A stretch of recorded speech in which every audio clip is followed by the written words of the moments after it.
ബാർക്കുമോർ. പിതാവിനും പുത്രനും പരിശുദ്ധ റൂഹായിക്കും സ്തുതി, ആദ്യം മുതൽ നമ്മുടെ മേൽ തൻ്റെ കരുണയും അനുനന്ദിക്കും ഉണ്ടായിരിക്കുമാറാകട്ടെ. Amen. Praise the Lord. Hallelujah. ദൈവ തിരുനാമത്തിന് മഹത്വം ഉണ്ടായിരിക്കട്ടെ. ദൈവത്തിൻ്റെ വലിയ കൃപയാൽ, ദൈവത്തിൻ്റെ കരുണയാൽ വീണ്ടും നമുക്ക് ദൈവവചനത്തിൻ്റെ കീഴിലായിരിക്കാൻ സ്വർഗത്തിൽ ദൈവം ഒരുക്കിയ ഈ നല്ല അവസരത്തിനായി ദൈവത്തെ മഹത്വപ്പെടുത്താം. നാം ഈ ദിവസങ്ങൾ ചിന്തിക്കുന്ന ഒരു വിഷയമാണ്, ഒരു മനുഷ്യൻ്റെ ശത്രുവാണ് ഭയം എന്നത്. പ്രത്യേകിച്ച് ഈ കാലഘട്ടത്തിൽ നാം ചിന്തിക്കുകയും ധ്യാനിക്കുകയും ചെയ്യുന്നൊരു വിഷയമാണിത്. കർത്താവിൻ്റെ വചനം പരിശോധിക്കുമ്പോൾ സങ്കീർത്തനങ്ങളുടെ പുസ്തകം 53-ാം സങ്കീർത്തനം അതിൻ്റെ 5-ാം വാക്യം, കർത്താവിൻ്റെ വചനം ഇങ്ങനെ പറയുന്നു: ഭയമില്ലാതിരുന്നിടത്ത് അവർക്ക് മഹാഭയമുണ്ടായി. ഇന്നീ കാലഘട്ടത്തിൽ നാം ഏറ്റവും കൂടുതൽ തിരിച്ചറിയുന്നൊരു വസ്തുതയാണ് മഹാമാരി പടർന്നു പിടിച്ചിരിക്കുന്ന, സാമ്പത്തികമായി മാനസികമായി എല്ലാ രീതിയിലും തകർച്ചകളും വേദനകളും ദുഃഖങ്ങളും അനുഭവിക്കുമ്പോൾ മനുഷ്യനെ കാർന്നു തിന്നുന്ന അല്ലെങ്കിൽ അടിമപ്പെടുത്തിയിരിക്കുന്ന ഒന്നാണ് ഭയം. കഴിഞ്ഞ ദിവസങ്ങളിൽ നമ്മളതിനെക്കുറിച്ച് ധ്യാനിക്കുകയുണ്ടായി. മനുഷ്യനെ അടിമപ്പെടുത്തിയിരിക്കുന്ന ഭയങ്ങളാണ്: ഒന്ന് മരണഭയം, മറ്റൊന്ന് രോഗഭയം, മറ്റൊന്ന് രാത്രിയിലുണ്ടാകുന്ന മനുഷ്യൻ ഉറങ്ങാൻ കഴിയാതെ രാത്രിയിലുണ്ടാകുന്ന ഭയം, കൂടാതെ മൃഗങ്ങളെ കാണുമ്പോൾ അല്ലെങ്കിൽ മൃഗങ്ങളെ സ്വപ്നത്തിലുണ്ടാകുന്ന ഭയം, അതുപോലെ തന്നെ അന്യദൈവങ്ങളുടെ ഭയം, വീണ്ടും ശത്രുഭയം, മനുഷ്യൻ്റെ നിന്ദകളെ ഭയപ്പെടുക. ഇങ്ങനെ ഒരു 7 തരത്തിൽ മനുഷ്യൻ അനുഭവിക്കുന്ന ഭയത്തെക്കുറിച്ച് നമ്മൾ ചിന്തിക്കുകയുണ്ടായി. അടുത്ത് നാം മറ്റൊരു മേഖല ചിന്തിക്കുകയാണ്. മനുഷ്യൻ ഇന്ന് അടിമപ്പെട്ടിരിക്കുന്ന ഒരു ഭയമാണ്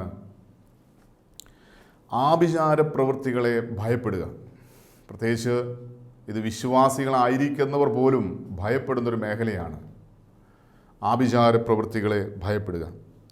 സംഖ്യാപുസ്തകം 23-ാം അധ്യായം അതിൻ്റെ 23-ാമത്തെ വാക്യത്തിൽ കർത്താവിൻ്റെ വചനം ഇങ്ങനെ പറയുന്നുണ്ട്. സംഖ്യാപുസ്തകം 23-ാം അധ്യായം അതിൻ്റെ 23: ആഭിചാരം യാക്കോബിന് പറ്റുകയില്ല, ലക്ഷണവിദ്യ ഇസ്രായേലിനോട് ഫലിക്കുകയില്ല. ആരാണ് യാക്കോബ്? ആരാണ് ഇസ്രായേൽ? യാക്കോബ് എന്ന് പറയുന്നത് ദൈവം തെരഞ്ഞെടുത്ത ദൈവത്തിൻ്റെ പ്രിയ മകനാണ്, ഒരു ദൈവ പൈതലാണ് യാക്കോബ്. അതായത് ഈ വചനം കേൾക്കുന്ന നമ്മളെല്ലാം ദൈവത്താൽ വിളിച്ച് വേർതിരിക്കപ്പെട്ട ദൈവ പൈതലാണ്. വചനം പറയുന്നു, യാക്കോബിന് ആഭിചാരം ഏൽക്കുകയില്ല. വീണ്ടും വചനം പറയുന്നു, ലക്ഷണവിദ്യ ഇസ്രായേലിന് ഫലിക്കുകയില്ല. ഇസ്രായേൽ എന്ന് പറഞ്ഞാൽ ദൈവത്തിൻ്റെ തിരഞ്ഞെടുക്കപ്പെട്ട ജനം, സമൂഹം, ദൈവം വിളിച്ച് വേർതിരിച്ച ദൈവത്തിൻ്റെ സ്വന്തം ജനം. ഇന്ന് ആരാണ് ദൈവത്തിൻ്റെ സ്വന്തം ജനം? യേശുവിൻ്റെ പേരിൽ അറിയപ്പെടുന്ന, ക്രിസ്തുവിൻ്റെ നാമത്തിൽ അറിയപ്പെടുന്ന ക്രിസ്ത്യാനികൾ എന്ന് വിളിക്കപ്പെടുന്ന നമ്മളെല്ലാവരും ദൈവത്താൽ വിളിച്ച് വേർതിരിക്കപ്പെട്ട ദൈവജനമാണ്. അപ്പോൾ ഒരു ക്രിസ്ത്യാനിക്ക് അല്ലെങ്കിൽ ഒരു ദൈവ പൈതലിന്, കർത്താവായ യേശു ക്രിസ്തുവിൽ വിശ്വസിക്കുന്ന ദൈവവിശ്വാസിയായ ഒരു വ്യക്തിക്ക് ആഭിചാരം ഏൽക്കുകയില്ല, ലക്ഷണവിദ്യ ഫലിക്കുകയില്ല. ഇത് ദൈവത്തിൻ്റെ വചനമാണ്. എങ്കിലും ഇന്ന് അനേകം പേര് ഇതിനെ ഭയപ്പെടുന്നു. അതായത് ആഭിചാര പ്രവൃത്തികൾ, മന്ത്രവാദം, കൂടോത്രം, ക്ഷുദ്രവിദ്യകൾ, ഇങ്ങനെയുള്ള തിന്മപ്രവൃത്തികളെ ഭയപ്പെടുന്നവരാണ് അനേകം വിശ്വാസികൾ. അതുകൊണ്ട് കർത്താവിന് വചനം പറയുകയാണ്, ഇതൊന്നും നിനക്ക് ഫലിക്കുകയില്ല, ഇത് നിനക്ക് ഏൽക്കുകയില്ല. ദൈവത്തിൻ്റെ വചനം ശക്തമായി വ്യക്തമായി നമ്മോട് വാദിക്കുമ്പോൾ നാം അതിനെ ഭയപ്പെടുന്നുവെങ്കിൽ നാം അതിനെ അടിമയാണ്. പലപ്പോഴും ഇന്ന് ഏറ്റവും കൂടുതൽ ആളുകൾ പറയുന്നൊരു കാര്യമാണ്, എൻ്റെ തകർച്ചയുടെ മൂല കാരണം, എൻ്റെ ആഗ്രഹങ്ങൾ അനുസരിച്ച് എൻ്റെ ജീവിതത്തിൽ ഉയർച്ചയില്ലാത്തതിൻ്റെ കാരണം മറ്റുള്ളവർ എനിക്കെതിരായിട്ട് എന്തെങ്കിലും ആഭിചാര പ്രവൃത്തികൾ, ക്ഷുദ്രപ്രവൃത്തികൾ ചെയ്തിട്ടുണ്ടാകുമെന്നുള്ള ഭയം ഇന്ന് അനേകം വ്യക്തികളെ പിടിച്ചിരിക്കുകയാണ്. ഈ ഭയം ഒരു മനുഷ്യൻ്റെ ശത്രുവാണ്. അതുകൊണ്ട് കർത്താവിൻ്റെ വചനം വ്യക്തമായി പറയുന്നു, ഇത് നിനക്ക് ഫലിക്കുകയില്ല. കാരണം നീ ഒരു ദൈവ പൈതലാണ്. നീ യേശുവിൻ്റെ രക്തത്താൽ വീണ്ടെടുക്കപ്പെട്ട ഒരു ദൈവ പൈതലാണ്. കർത്താവായ യേശു ക്രിസ്തുവിൽ വിശ്വസിക്കുന്ന ഒരു വിശ്വാസിയാണെങ്കിൽ, ഒരു ക്രിസ്ത്യാനിയാണെങ്കിൽ ഇത് നിനക്ക് ഫലിക്കുകയില്ല എന്ന് കർത്താവിൻ്റെ വചനം വ്യക്തമായി വെളിപ്പെടുത്തുന്നു. നമ്മൾ തിരിച്ചറിയേണ്ട ഒരു കാര്യമുണ്ട്. ദൈവം ഏറ്റവും കൂടുതൽ വെറുക്കുന്ന ഒരു കാര്യമാണ് ഈ ആഭിചാര പ്രവൃത്തികൾ, മന്ത്രവാദം, കൂടോത്രം, ഇതിലുള്ള തിന്മപ്രവൃത്തികൾ ദൈവം ഏറ്റവും കൂടുതൽ വെറുക്കുന്ന കാര്യമാണ്. കാരണം കർത്താവിൻ്റെ വചനം പറയുന്നുണ്ട്, ആവർത്തന പുസ്തകം 18-ാം അധ്യായം 10-11 വാക്യങ്ങൾ, തൻ്റെ മകനെയോ മകളെയോ അഗ്നിപ്രവേശനം ചെയ്യിക്കുന്നവൻ, അതായത് ഹോമം നടത്തുന്നവൻ, പ്രശ്നക്കാരൻ, അതായത് ലക്ഷണം നോക്കി പ്രശ്നം പറയുന്ന വ്യക്തികൾ, മുഹൂർത്തക്കാരൻ, സമയം കുറിച്ച് മുഹൂർത്തം പറയുന്ന വ്യക്തികൾ, ആഭിചാര പ്രവൃത്തികൾ, മന്ത്രവാദം, കൂടോത്രം, ആഭിചാരം ചെയ്യുന്ന വ്യക്തികൾ, ക്ഷുദ്രക്കാരൻ, മന്ത്രവാദി, വെളിച്ചപ്പാടൻ, ലക്ഷണം പറയുന്നവർ, അഞ്ജനക്കാരൻ എന്ന് പറഞ്ഞാൽ പക്ഷികളെ കൊണ്ട് പക്ഷിശാസ്ത്രം പറയുന്ന, ലക്ഷണം പറയുന്നവർ, അങ്ങനെയുള്ളവരെ നിങ്ങളുടെ ഇടയിൽ കാണരുത്. എന്തുകൊണ്ടാണ് അങ്ങനെയുള്ളവരെ നിങ്ങളുടെ ഇടയിൽ കാണരുതെന്ന് കർത്താവ് കൽപ്പിക്കാൻ കാരണം, നമ്മൾ ഒരു വിഷയം വരുമ്പോൾ, ഒരു പ്രശ്നം വരുമ്പോൾ ദൈവത്തിൽ ആശ്രയിക്കേണ്ടതിന് പകരം നമ്മൾ നേരെ ആശ്രയിക്കുന്ന ആരെയാ? വ്യക്തികളെയാണ്, മനുഷ്യരെയാണ്. അതെങ്ങനെയുള്ള മനുഷ്യരെയാണ്? ഇങ്ങനെയുള്ള ചില ഭക്തിയുടെ വേഷം ധരിച്ചിരിക്കുന്ന, അന്യദൈവങ്ങളെ ആരാധിക്കുന്ന, അന്യദൈവങ്ങളെ പൂജിക്കുന്ന, അന്യദൈവാരാധനയിലൂടെ മറ്റ് ദുരാത്മാക്കളാൽ ലക്ഷണം പറയുന്ന വ്യക്തികളെ ചെന്ന് കണ്ട് അവർ പറയുന്നത് കേട്ട് അനുസരിക്കും.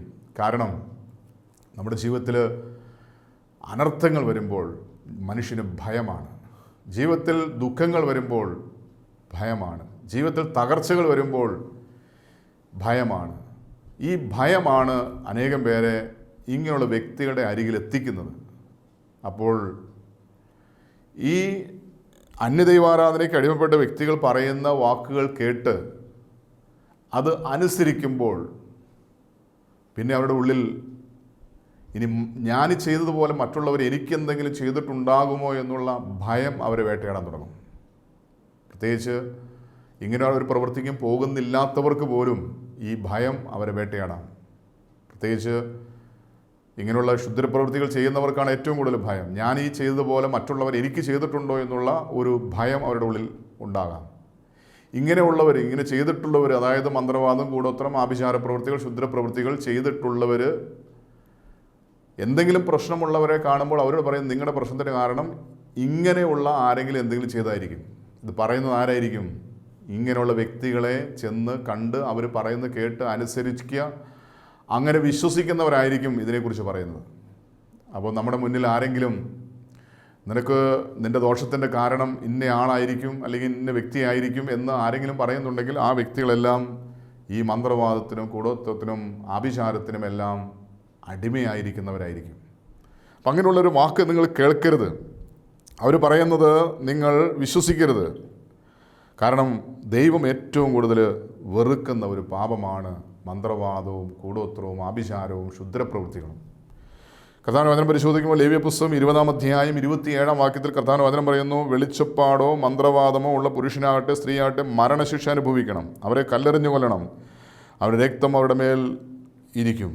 അതായത് ദൈവം ഏറ്റവും കൂടുതൽ വേദനിക്കുന്ന, വെറുക്കുന്ന ഒരു പ്രവൃത്തിയാണ് ഈ അന്യദൈവാരാധന, ഈ ക്ഷുദ്രപ്രവൃത്തികൾ. അതുകൊണ്ട് അങ്ങനെയുള്ളവരെ നിങ്ങളുടെ ഇടയിൽ കാണരുത് എന്നാണ് കർത്താവിൻ്റെ വചനം പറയുന്നത്. അത് ദൈവം ഏറ്റവും കൂടുതൽ വെറുക്കുന്ന പാപമാണ്. വീണ്ടും ലേവ്യ പുസ്തകം 19-ാം അധ്യായം അതിൻ്റെ 31-ാമത്തെ വാക്യം പരിശോധിക്കുമ്പോൾ, വെളിച്ചപ്പാടന്മാരുടെയും മന്ത്രവാദികളുടെയും അടുക്കൽ പോകരുത്, അവരാൽ അശുദ്ധരായി തീരുവാൻ തക്കവണ്ണം അവരെ അന്വേഷിക്കുമരുത്, ഞാൻ നിങ്ങളുടെ ദൈവമായ യഹോവയാകുന്നു. ദൈവമായ കർത്താവ് അരുളി ചെയ്യുക, ഇങ്ങനെയുള്ള അരികിൽ പോകരുത്. അങ്ങനെ ഉള്ളവരുടെ അരികിൽ പോയാൽ നിങ്ങൾ അശുദ്ധരായി മാറുകയാണ്, നിങ്ങൾ പാപം ചെയ്യുന്നവരായി മാറുകയാണ്. അതുകൊണ്ട് അവരെ കാണരുത്, അവരുടെ ഇടയിൽ പോകരുത്, അവർ പറയുന്നത് കേൾക്കരുത്, അവർ പറയുന്നത് കേട്ട് വിശ്വസിച്ച് അനുസരിക്കരുത്. അങ്ങനെ ചെയ്യുമ്പോൾ അത് നമുക്ക് തന്നെ ദോഷമായി തീരുകയാണ്. വചനം പരിശോധിക്കുമ്പോൾ ലേവ്യ പുസ്തകം 20-ാം അധ്യായം അതിൻ്റെ 6-ാം വാക്യം, വെളിച്ചപ്പാടന്മാരുടെയും മന്ത്രവാദികളുടെയും പിന്നാലെ പരസംഗം ചെയ്യാൻ പോകുന്നവൻ്റെ നേരെയും ഞാൻ ദൃഷ്ടി വെച്ച് അവനെ അവൻ്റെ ജനത്തിൽ നിന്ന് ഛേദിച്ച് കളയും. ഇത് കാരണം ദൈവം അത്രമാത്രം വേദനിക്കുന്ന, വെറുക്കുന്ന ഒരു പാപമാണ് മന്ത്രവാദം, ആഭിചാരം, കൂടോത്രം അല്ലെങ്കിൽ ക്ഷുദ്രപ്രവൃത്തികൾ. അങ്ങനെയുള്ളവരുടെ അരികിൽ പോവുകയോ അങ്ങനെയുള്ള വ്യക്തികൾ ആരെങ്കിലും എന്തെങ്കിലും നമുക്കെതിരെ ചെയ്തിട്ടുണ്ടാകുമെന്നുള്ള ഭയം നമ്മെ വേട്ടയാടുന്നുവെങ്കിൽ ആ ഭയം നമ്മുടെ ശത്രുവായി നമ്മുടെ മുന്നിൽ നിൽക്കുകയാണ്. അതുകൊണ്ട് ഈ വ്യക്തികളെ ഭയപ്പെടുമ്പോൾ ശ്രദ്ധിക്കുക, ആ ഭയം നമ്മെ അടിമയാക്കും. ആ ഭയത്തിന് അടിമയാണെങ്കിൽ പിന്നീട് ഈ ഭയമായിരിക്കും നമ്മെ ഭരിക്കുന്നത്. ആ ഭയം ഉള്ളിലുള്ളതുകൊണ്ടാണ് ഇങ്ങനെ എനിക്കെതിരെ ആരെങ്കിലും ചെയ്തിട്ടുണ്ടാകുമോ എന്നുള്ള ആ അസ്വസ്ഥത നമ്മളെ വേട്ടയാടാൻ തുടങ്ങുന്നത്. അതുകൊണ്ട് ഒരിക്കലും ഇങ്ങനെ ഒരു പ്രവൃത്തിയും നമുക്ക് ഫലിക്കുകയില്ല. എൻ്റെ കർത്താവിൻ്റെ കൂടെയുണ്ട്, കർത്താവിൻ്റെ സംരക്ഷണം എൻ്റെ കൂടെയുണ്ട്. വചനം പറയുന്നു, ഒരു ബാധയും നിൻ്റെ കൂടാരത്തിന് നേരെ അടുക്കില്ല എന്ന് കർത്താവിൻ്റെ വചനം വ്യക്തമായിട്ട് വെളിപ്പെടുത്തിയ കർത്താവായ യേശു ക്രിസ്തു എൻ്റെ കർത്താവും ദൈവവുമായ എൻ്റെ ചങ്കിൻ്റെ ഉള്ളിലുണ്ടെങ്കിൽ, ഞാൻ ദൈവത്തിൻ്റെ പരിശുദ്ധാത്മാവ് നയിക്കപ്പെടുന്നൊരു വ്യക്തിയാണെങ്കിൽ ഒരാഭിചാര പ്രവൃത്തികളും ഒരു ക്ഷുദ്ര പ്രവൃത്തികളും എന്നിൽ ഫലിക്കുകയില്ല, എനിക്ക് ഏൽക്കുകയില്ല എന്നൊരു ഉറപ്പും ധൈര്യവും നാം പ്രാപിക്കണം. അതുകൊണ്ട് ഒരിക്കലും ഇങ്ങനെയുള്ള പ്രവൃത്തികൾ ചെയ്യുന്നവരെ ഭയപ്പെടരുത്. ഇനി ചിലർ ഭയം മാറാൻ വേണ്ടി ഇങ്ങനെ മന്ത്രവാദികൾ ജപിച്ച വസ്തുക്കൾ വീടിനകത്ത് കൊണ്ടുവന്ന് കുഴിച്ചിടുക, മുറ്റത്ത് കുഴിച്ചിടുക, അല്ലെങ്കിൽ മുറ്റത്തിന് ചുറ്റും കുഴിച്ചിടുക. അതുപോലെ തന്നെ വീടിൻ്റെ കട്ടിലപ്പടിയിൽ വീടിൻ്റെ മുറിക്കുള്ളിൽ സൂക്ഷിക്കുക. അതുപോലെ തന്നെ ഷോക്കേസിൽ ആരും കാണാതെ വയ്ക്കുക. അതായത് ചില ചിത്രങ്ങളുടെ ഫോട്ടോയുടെ പിന്നിൽ വയ്ക്കുക, ആരും കാണാതെ വയ്ക്കുക. അതുപോലെ തന്നെ ചില ചരടുകൾ, മന്ത്രച്ചരടുകൾ ജപിച്ച് കയ്യിൽ കെട്ട്. എന്തിനാ? ഭയം മാറാൻ വേണ്ടി. ശ്രദ്ധിക്കുക, ഇങ്ങനെ നമ്മൾ ചെയ്യുമ്പോൾ നാം അതിന് അടിമയായി മാറുകയാണ്. അതുകൊണ്ട് ഈ ആരെങ്കിലും നമുക്കെതിരായിട്ട് ചെയ്തിട്ടുണ്ടാകുമെന്നുള്ള ആ ഭയം മാറാൻ വേണ്ടി, അല്ലെങ്കിൽ എനിക്ക് ഒരു ദോഷവും സംഭവിക്കാതിരിക്കാൻ വേണ്ടി, ഒരു സ്വയ സംരക്ഷണത്തിന് വേണ്ടി നാം ചെയ്യുന്ന പ്രവൃത്തികൾ നമ്മുടെ ഭവനത്തിൻ്റെ സംരക്ഷണത്തിനായിരിക്കും, ഒരുപക്ഷെ കുടുംബാംഗങ്ങളുടെ സംരക്ഷണത്തിനായിരിക്കും, അല്ലെങ്കിൽ വ്യക്തിപരമായ സ്വയം സംരക്ഷണത്തിനായിരിക്കും ഈ പ്രവൃത്തികൾ ചെയ്യുന്നത്. ഇത് ചെയ്യുന്നത് പാപമാണ്, തെറ്റാണെന്ന് കർത്താവിൻ്റെ വചനം വ്യക്തമായിട്ട് പഠിപ്പിക്കുക. പ്രത്യേകിച്ച് നാം ഭയം മാറാൻ വേണ്ടി ചില പ്രവൃത്തികൾ ചെയ്യും. ചില സാധനങ്ങൾ കുഴിച്ചിടുന്നു, ചില ചരടുകൾ, മന്ത്രച്ചരടുകൾ നാം ഉപയോഗിക്കുന്നു. ഇതിനെക്കുറിച്ച് കർത്താവിൻ്റെ വചനം എന്താ പറയുന്നത്? എസെക്കിയേൽ പ്രവാചകന്റെ പുസ്തകം 13-ാം അധ്യായം അതിൻ്റെ 20-ാം വാക്യത്തിൽ പറയുന്നു, അതുകൊണ്ട് യഹോവയായ കർത്താവ് ഇപ്രകാരം അരുളി ചെയ്യുന്നു, ദേഹികളെ പർവ്വജാതികളെപ്പോലെ വേട്ടയാടുന്ന നിങ്ങളുടെ രക്ഷകൾക്ക്, അതായത് മന്ത്രച്ചരടുകൾക്ക് ഞാൻ വിരോധമായിരിക്കുന്നു. അപ്പോൾ സ്വയരക്ഷയ്ക്ക് വേണ്ടി, സ്വയ സംരക്ഷണത്തിന് വേണ്ടി നമ്മൾ ചെയ്യുന്ന ഈ പ്രവൃത്തികൾ ദൈവം അതിനെതിരാണ് എന്ന് കർത്താവിൻ്റെ വചനം വ്യക്തമായി വെളിപ്പെടുത്തുക. സ്വയരക്ഷയ്ക്കായി, ഭവനത്തിൻ്റെ രക്ഷയ്ക്കായി, ഭവനത്തിൽ വസിക്കുന്നവർക്കൊന്നും സംഭവിക്കാതിരിക്കാൻ അങ്ങനെയുള്ള സംരക്ഷണത്തിനായിട്ട് നമ്മൾ ചെയ്യുന്ന, അല്ലെങ്കിൽ ആഭിചാര പ്രവൃത്തികൾ ചെയ്ത് ജപിച്ച് കെട്ടിയ എന്തെങ്കിലും നാം ഉപയോഗിക്കുന്നുണ്ടെങ്കിൽ അത് നമുക്ക് തന്നെ ദോഷമാണ് എന്ന് തിരിച്ചറിയണം. അതിൻ്റെ കാരണം എൻ്റെ ഉള്ളിൽ ഭയമുണ്ട്. എൻ്റെ ദൈവത്തേക്കാൾ വലുതായിട്ട് മറ്റ് ശക്തികളെ ഞാൻ വിശ്വസിക്കുന്നു, കാണുന്നു. അതുകൊണ്ടാണ് ഞാൻ അതിനെ ആശ്രയിക്കുന്നത്. അതുകൊണ്ട് എല്ലാറ്റിനേക്കാളും വലിയ ശക്തി ദൈവത്തിൻ്റെ ശക്തിയാണെന്ന് നാം തിരിച്ചറിയണം. നാം സുറിയാനി സഭയുടെ പ്രാർത്ഥനയിൽ ദൈവമേ നീ പരിശുദ്ധനാകുന്നു, ബലവാനെ നീ പരിശുദ്ധനാകുന്നു, മരണമില്ലാത്തവനെ നീ പരിശുദ്ധനാകുന്നു എന്ന് ഏറ്റുപറയുമ്പോൾ ഈ ദൈവം, എൻ്റെ ദൈവം ആരാ? അവൻ പരിശുദ്ധനായ ദൈവമാണ്, ബലവാനായ ശക്തനായ ദൈവമാണ്. അവൻ മരണത്തെ ജയിച്ച് ഉയർത്തെഴുന്നേറ്റ് ഇന്നും ജീവിക്കുന്ന സർവശക്തനായ ദൈവമാണ്. ഇത് വിശ്വാസത്തോടെ ഏറ്റുപറയുന്നൊരു വ്യക്തി ദൈവത്തെക്കാൾ കൂടുതൽ ശക്തി മറ്റ് പ്രവൃത്തികൾക്ക്, പ്രത്യേകിച്ച് ആഭിചാര പ്രവൃത്തികൾക്ക് ഉണ്ട് എന്ന് ഒരിക്കലും വിശ്വസിക്കുകയില്ല. എന്തുകൊണ്ടാണ്? ഈ സർവശക്തനായ ദൈവത്തെക്കാൾ ഉപരി മറ്റ് ശക്തികളെ തേടിപ്പോകുന്നത്. ദൈവത്തിൻ്റെ ശക്തിയുടെ മഹത്വം തിരിച്ചറിയാത്തതുകൊണ്ടാണ്.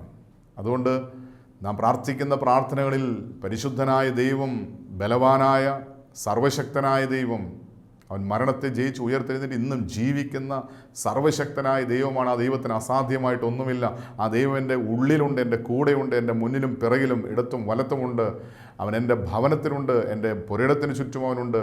അവൻ കോട്ടയായി, അവൻ കാവലായി, അവൻ തീ മതിലായി എനിക്ക് ചുറ്റുമുണ്ട് എന്ന് നാം തിരിച്ചറിയണം. സക്കറിയായുടെ പുസ്തകം 3-ാം അധ്യായം 5-ാം വാക്യത്തിൽ പറയുന്നുണ്ട്, അവൻ നമുക്ക് ചുറ്റും തീ മതിലായി നിൽക്കും. ദൈവം എനിക്ക് ചുറ്റും, എൻ്റെ ഭവനത്തിന് ചുറ്റും തീ മതിലായി നിൽക്കുമ്പോൾ പിന്നെ ഞാൻ എന്തിനു ഭയപ്പെടണം? ഈ ഒരു വിശ്വാസവും ഉറപ്പും ധൈര്യവും ഇല്ലാത്തതുകൊണ്ടാണ് നാം ഇന്ന് ഈ ആഭിചാര പ്രവൃത്തികളെ വിശ്വസിക്കുകയും ആഭിചാര പ്രവൃത്തി ചെയ്യുന്ന വ്യക്തികളെ അന്വേഷിച്ചു പോവുകയും ഇനി എനിക്കെതിരായിട്ട് ആരെങ്കിലും ചെയ്തിട്ടുണ്ടാകുമോ എന്നുള്ള ഭയത്തിന് അടിമയായിത്തീരുന്നത്. അതുകൊണ്ട് ദൈവത്തിൻ്റെ ശക്തി, ആ പാമ്പുകളെയും തേളുകളെയും ശത്രുവിൻ്റെ സകല ശക്തിയെയും ചവിട്ടുവാൻ ദൈവം എനിക്ക് അധികാരം നൽകിയിരിക്കുന്നു എന്നുള്ള ആ ഉറപ്പും ധൈര്യവും പ്രാപിക്കുമ്പോൾ ഈ ഭയം നമ്മിൽ നിന്ന് വിട്ടുമാറും. ഈ ഭയം നമ്മുടെ ശത്രുവാണ്. അതുകൊണ്ട് ഒരു ആഭിചാര പ്രവൃത്തിയും എനിക്ക് ഫലിക്കുകയില്ല, എനിക്ക് ഏൽക്കുകയില്ല, ഒരു ബാധയും എൻ്റെ കൂടാരത്തിന് നേരെ അടുക്കില്ല. ആ ഉറപ്പും ധൈര്യവും പ്രാപിക്കാൻ ഇന്ന് നമുക്ക് സാധിക്കണം. ഈ ഭയത്തെ അകറ്റാനായിട്ട് നമ്മുടെ ഹൃദയത്തിൽ ദൈവത്തിൻ്റെ സാന്നിധ്യം നാം ഏറ്റുപറയണം. നമുക്കറിയാം, വെളിച്ചം വരുമ്പോൾ അന്ധകാരം മാറിപ്പോകും, വെളിച്ചം വരുമ്പോൾ അന്ധകാരം തനിയെ മാറിപ്പോകും. ഇതുപോലെ ദൈവ സാന്നിധ്യം നാം നമ്മുടെ ഹൃദയത്തിൽ വിശ്വസിച്ച് ഏറ്റുപറയുമ്പോൾ ഈ ഭയത്തിൻ്റെ അരൂപി, ഭയത്തിൻ്റെ ആത്മാവ് നമ്മിൽ നിന്ന് വിട്ടുമാറിപ്പോകും. അതുകൊണ്ട് വിശ്വസിക്കുക, എൻ്റെ കൂടെ സർവശക്തനായ ദൈവമുണ്ട്. അസാധ്യങ്ങളെ സാധ്യമാക്കുന്ന, എനിക്ക് സംരക്ഷണം നൽകുന്ന ഒരു ദൈവം എൻ്റെ കൂടെയുണ്ട്. അതുകൊണ്ട് മറ്റൊരു സംരക്ഷണത്തിന് വേണ്ടി ഞാൻ ആഗ്രഹിക്കരുത്, പോകരുത്. ഇവിടെ ആഭിചാര പ്രവൃത്തികളെ ഭയപ്പെടുന്നൊരു വ്യക്തി മനുഷ്യൻ്റെ ശത്രുവാണ്. ഈ ഭയമെന്ന് തിരിച്ചറിഞ്ഞ് ആ ഭയത്തെ ഉപേക്ഷിച്ച് യേശുവിനെ കർത്താവും ദൈവമായി ഹൃദയത്തിൽ വിശ്വസിച്ച് ഏറ്റുപറയണം. അടുത്ത ഒരു ഭയത്തിൻ്റെ മേഖലയാണ് അന്ധവിശ്വാസങ്ങളെ ഭയപ്പെടുക.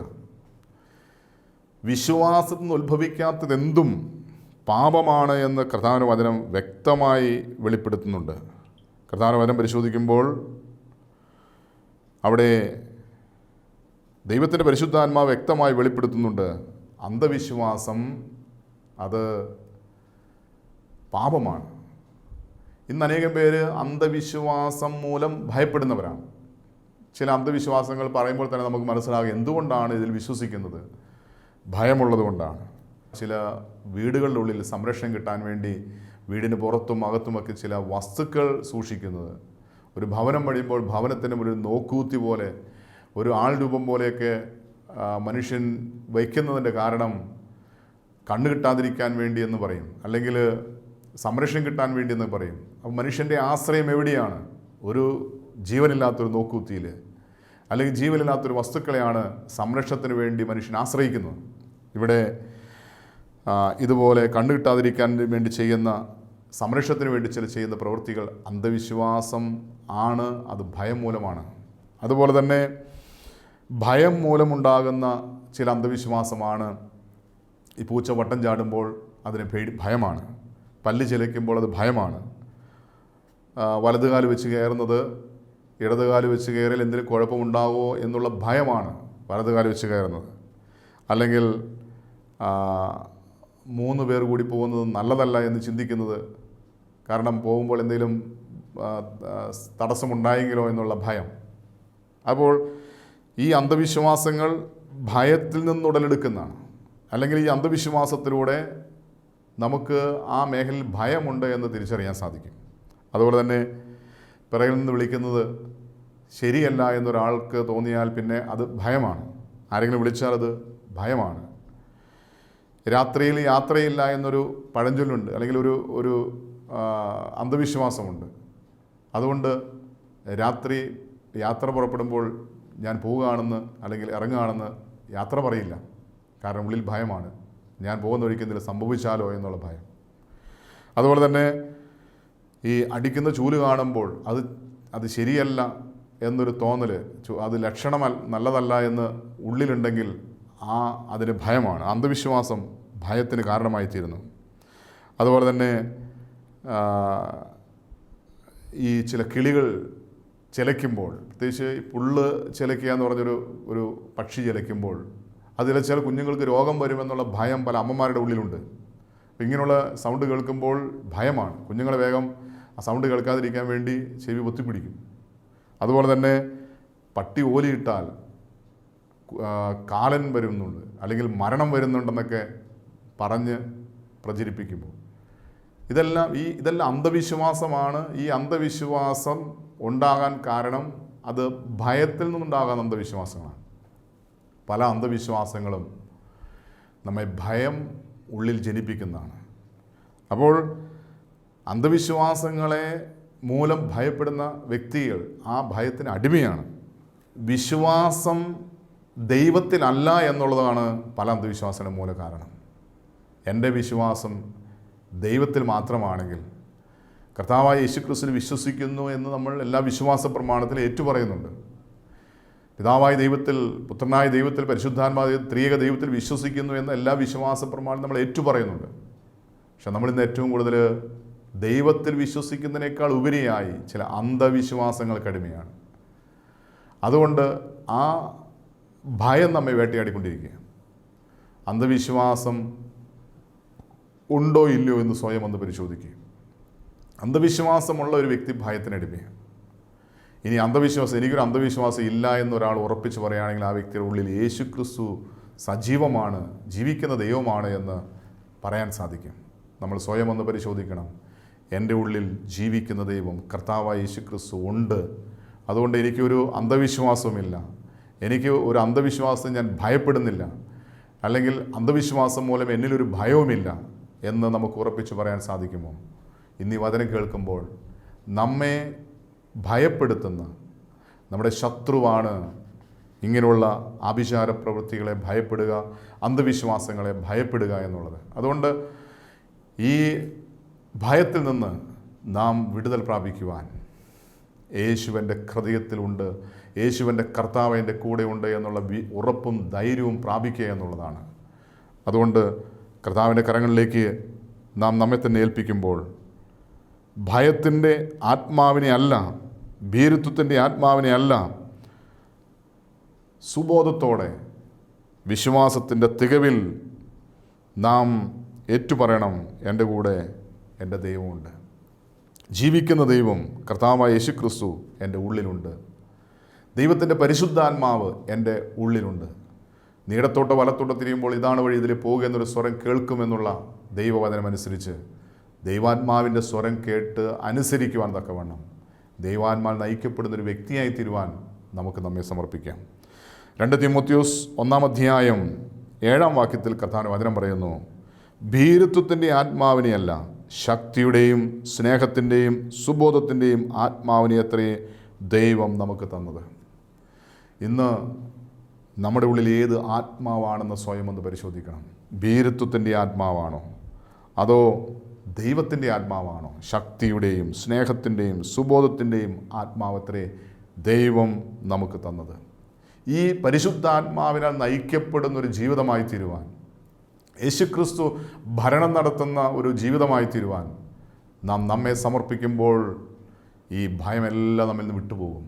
അതുകൊണ്ട് നമുക്ക് പൂർണ്ണമായിട്ടും യേശുവിൻ്റെ കരങ്ങളിലേക്ക്, യേശുവിൻ്റെ മുറിവിലേക്ക് നമ്മൾ ചെയ്തു പോയ തെറ്റുകളും കുറ്റങ്ങളും പാപങ്ങളും സമർപ്പിച്ചുകൊണ്ട്, കഴിഞ്ഞ നാളിൽ അറിവില്ലായ്മ കൊണ്ടോ അതോ മറ്റുള്ളവർ പറഞ്ഞ് കേട്ട അന്ധവിശ്വാസത്തിന് അടിമപ്പെട്ടതുകൊണ്ടോ, അറിഞ്ഞോ അറിയാതെയോ ഞാൻ ഭയത്തിനടിമയായി, കർത്താവേ ഈ ഭയം എന്നിൽ നിന്ന് എടുത്തു മാറ്റണമേ, അവിടുത്തെ സാന്നിധ്യം കൊണ്ട് എന്നെ നിറയ്ക്കണമേ. വലിയ ആഗ്രഹത്തോടെ ദാഹത്തോടെ നമുക്കിങ്ങനെ പ്രാർത്ഥിക്കാം. ബാർക്കുമോർ, ഞങ്ങൾ അത്യധികമായി സ്നേഹിക്കുന്ന ഞങ്ങളുടെ സ്വർഗീയ പിതാവാൻ നല്ല ദൈവമേ, ഈ അനുഗ്രഹിക്കപ്പെട്ട സന്ദേശത്തിനായി നന്ദി പറയുന്നു. കർത്താവേ, ഇന്ന് മഹാഭയത്തിന് ഞങ്ങൾ അടിമയാണ്. ഭയമില്ലാത്തിടത്ത് മഹാഭയം ഞങ്ങളെ അടിമയാക്കിയിരിക്കുകയാണ്.